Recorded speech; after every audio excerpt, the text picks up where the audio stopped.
Boa tarde, gente. Boa tarde ao nosso presidente, boa tarde a todos os colegas parlamentares que estão aqui hoje fazendo esse enfrentamento importante e duro.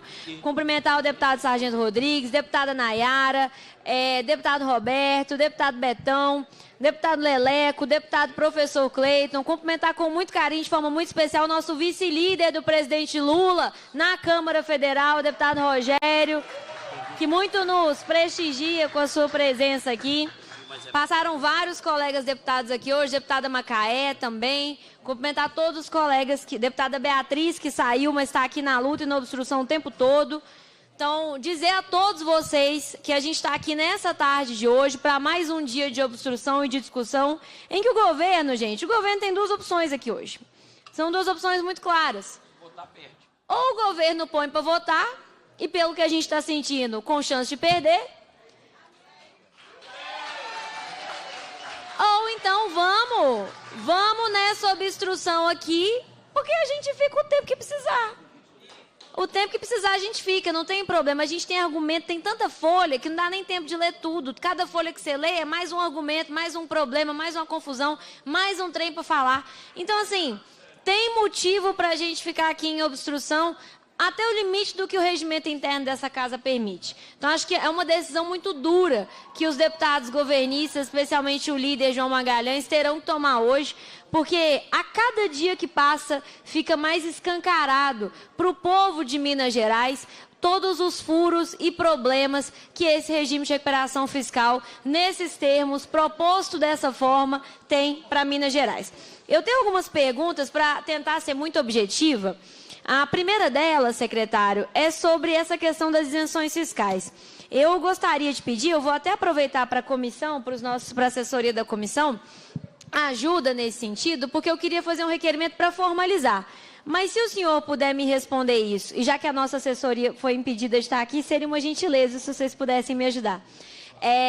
Se você souber de cor e puder me responder agora, eu vou agradecer demais. Porque o senhor disse que as políticas de isenções, elas são importantes para movimentar a economia do Estado, para atrair investimentos, para atrair empresas. E aí eu fui ver a sua apresentação sobre as finanças do Estado.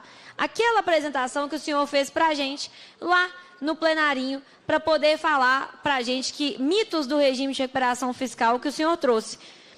E aí está lá o seu gráfico da receita corrente líquida, que a gente tem cerca de 84 bilhões em 2020, 84 bilhões em 2021, 91 bilhões em 2022, 91 bilhões em 2023. A gente tem o mesmo valor de receita em 2022 e 2023, sendo que de 2022 para 2023 nós saímos de 8 bilhões de isenções para 13 bilhões de isenções. Se a fala do senhor fosse minimamente sustentada em fatos, quando a gente aumenta a isenção de 8 bilhões para 13 bilhões, como foi o salto que a Secretaria promoveu de 2022 para 2023, então a gente teria que ter tido um aumento na arrecadação e na receita corrente líquida, que não houve, que não há.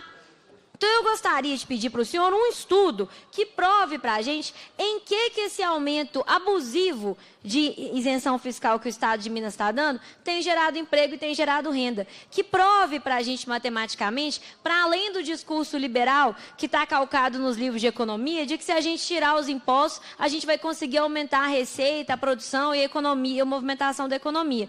Porque o que o seu gráfico traz, comparado com os valores de isenção que vocês deram, não sustenta esse discurso. Pelo contrário, derruba esse discurso de imediato. Na verdade, o que parece é que vocês estão colocando Minas Gerais nessa lógica da guerra fiscal, gente. Os estados, as empresas estão num grande leilão do quem dá mais. Qual que é o estado que dá mais? O estado que dá mais é para lá que eu vou. E cada dia tem-se uma chantagem diferente, cada dia tem-se uma cobrança diferente. E se a gente não segurar a rédea dessa situação, fazendo a discussão com a profundidade necessária do que movimenta a economia, daqui a pouco não vai ter receita mais para o Estado. Porque se é tão difícil assim pagar 14 bi de dívida, não deveria ser tão fácil assim dar 14 bi de isenção fiscal como os senhores estão dando.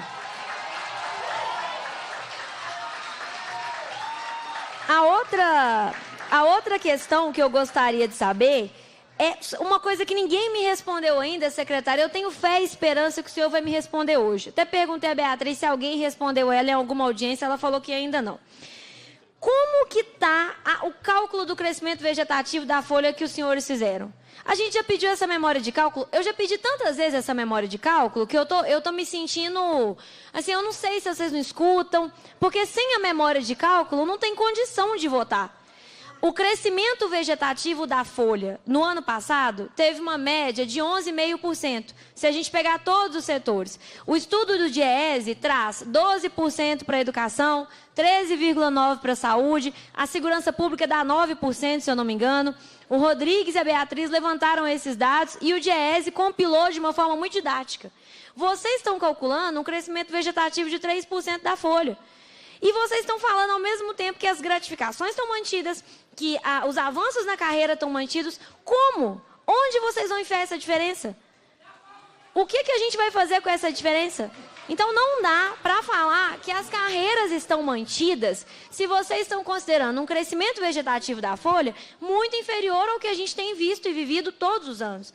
Então, vamos falar a verdade para o servidor. A carreira não está garantida, a progressão não está garantida, a gratificação não está garantida. Fala a verdade.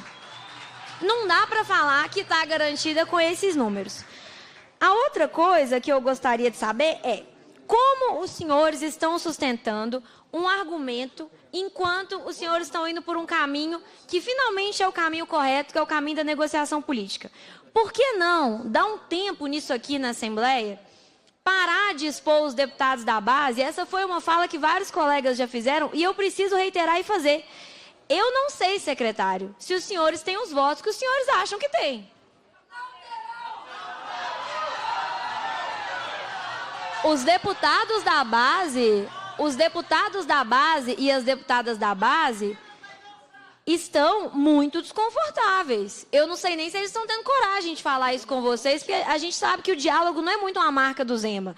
Mas, assim, tá muito complicado para eles. Todo mundo tem servidor público na família.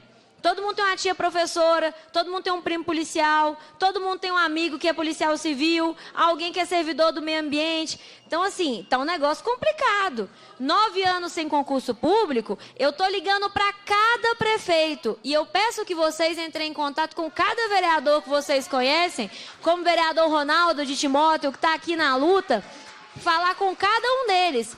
O serviço público não terá qualquer ampliação nos próximos 9 anos. Sabe aquela cidade que o prefeito fica reclamando, o vereador, que precisa de mais polícia? Não vai ter, não tem concurso. Então, com uma base, com tanta dificuldade para votar, com um caminho já colocado, que é o caminho da negociação política, por que vocês não dão um tempo nisso aqui? E concentram em Brasília para que a gente consiga um acordo com o Ministério da Fazenda, com o ministro Fernando Haddad, com o presidente Lula, com o presidente do Congresso Nacional, que a gente tem o luxo de ser um mineiro, o Rodrigo Pacheco. Isso é um luxo para a gente. Olha quantas condições boas para o diálogo que a gente tem. Então, eu queria saber por que vocês não dão um tempo aqui e concentram em Brasília para que a gente consiga termos melhores lá. Se não der certo, vocês vão poder até bater no Lula depois. Aí o Zema vai fazer o que ele adora fazer, que é falar que o Lula não ajuda, que o Lula tem má vontade, que o Lula não sei o quê. Mas a gente tem que tentar. E, finalmente, os senhores deram o primeiro passo para tentar. Inclusive, eu quero parabenizá-lo em público, sem nenhum tipo de ironia, porque, finalmente, os senhores deram esse passo. E é um passo que pode ser proveitoso, porque essa dívida é impagável. A gente sabe disso. Então, vamos por um caminho que tem condição da gente não ter a União agindo como agiota com Minas Gerais. Porque esses termos são termos de agiota. Não dá para a gente tolerar isso. Então, são 3 perguntas. A primeira é sobre a isenção e qual que é a quantidade de empregos gerados com essas isenções. A segunda pergunta é sobre o crescimento vegetativo da folha e como dizer que a progressão está garantida, as carreiras são garantidas, considerando que o valor que vocês estão colocando não é o valor histórico. E a terceira pergunta é se há a possibilidade ou a disposição por parte dos senhores de dar um tempo nisso aqui e concentrar em Brasília. Muito obrigado, deputada Lohana. Vamos passar agora a palavra para o deputado Betão. Deputada Lohana, não sei se você entendeu qual vai ser... Depois que os deputados da da comissão fizeram as perguntas, nós agora estamos ouvindo todos os deputados que não são da comissão, para no final o secretário responder a todos, para a gente dar mais dinâmica. Questão de ordem, presidente. Aí, se ele não me responder, o senhor vai cobrar a resposta? Ele vai responder. Com a palavra, o deputado Betão. Me ajudem, gente.